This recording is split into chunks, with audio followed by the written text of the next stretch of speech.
Back to your calls in just one moment. You've been doing quite a bit of work, Andrew, in the last couple of weeks. I think you've written at least one column on the percentage of the Australian tax take that goes on benefits, welfare benefits and pensions, and the amount of Australians that rely on the government for their income. Look, I've been worried, or puzzled by two things. One is the fact that we've managed to, or the government, the country is bubbling along a bit, pottering along, but the government has managed to run out of money, even in the mining boom. When we haven't had a recession, when there's been growth, it's run out of money, racking up debt like there's no tomorrow. How could this possibly be? That's the one thing, particularly when you look around and you think, where did the money go? I can't actually see where these multi-billions went. It just went out, just gone. Yes. That's the first thing. And the second thing that makes me, and it's probably linked to the first, is we're at a critical bit where there's about just over 6 million Australians in full-time work in the private sector, but there's 6 million Australians that actually live on state incomes, either as public servants or on age or disability or unemployment benefits, something like that. That strikes me as a very dangerous position where you can get more people with an interest in keeping the welfare state going and the handouts and vote themselves over bigger handouts than there are people to pay for them. Now, I've noticed that a number of people are starting to worry, business groups are worrying about some of these issues, particularly the rise in spending.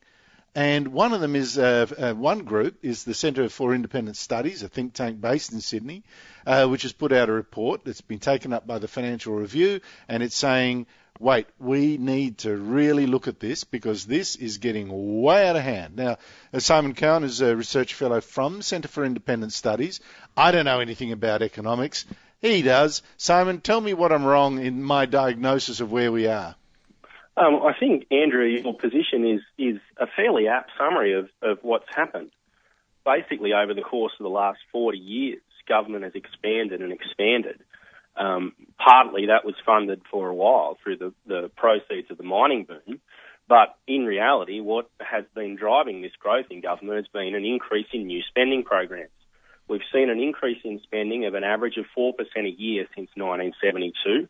So every year, 4% more above inflation rate as a proportion or just as a quantum, just that much more money? That's just as a quantum. So we've gone from spending at about 22% of GDP in 72 to a current level of about 35% of GDP. So the government right now is spending 1/3 of the national income. Exactly. That's incredible. Gee. That is a lot. We used to think of ourselves as, barbed wire fence kind of guy, make it yourself, bung it all together, she'll be right, small government, but we're suddenly turning into a Europe. Indeed. I mean, and the trajectory that government's on, in our view certainly, and based on the research that I've done, indicates that we're heading towards that way. Does a political colour change the figures at all, Simon? To be honest, it hasn't particularly. We've had a period where the growth probably slowed a little bit over the Howard Costello years, but by and large what happened there is we still saw an increase in spending. The difference was that there wasn't this increase in deficits. So the current government in particular has really financed their spending through deficits. Well, they put their foot right on the pedal, haven't they? They have indeed.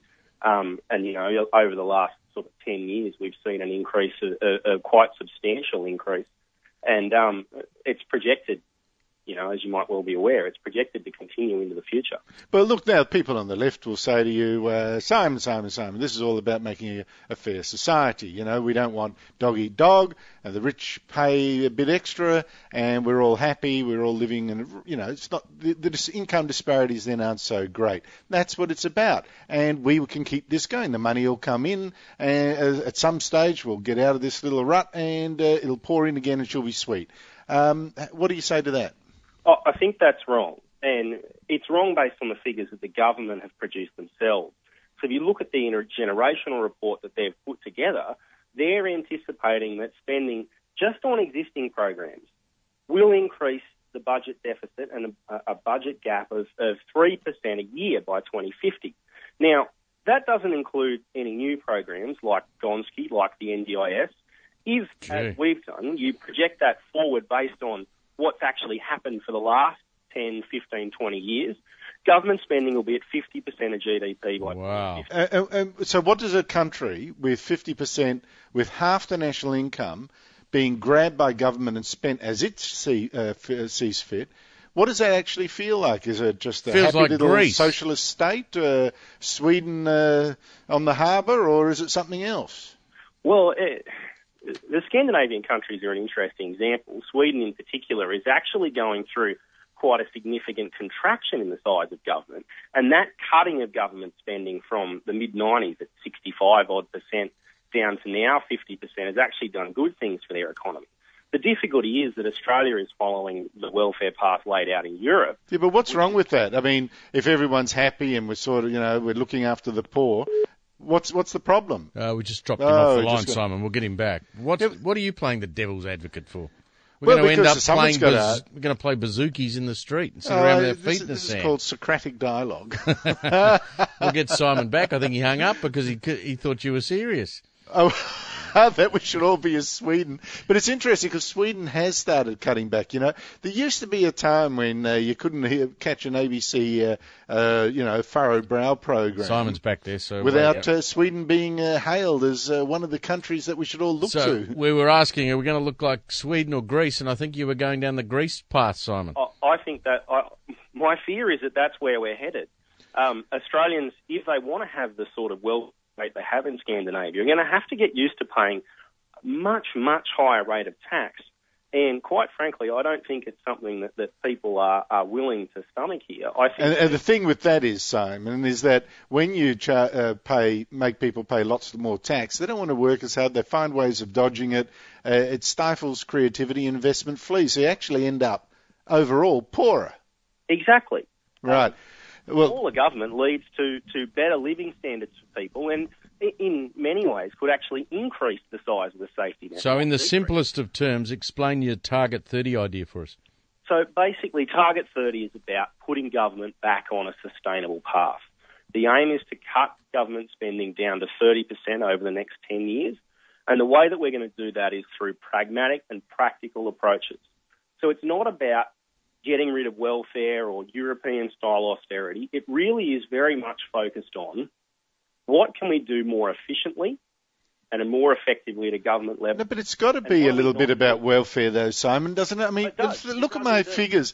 Apart from the fact that the Gillard government's going exactly the opposite way, promising $15 billion or whatever the figure's now going to be a year in education, so-called reforms, and disability insurance.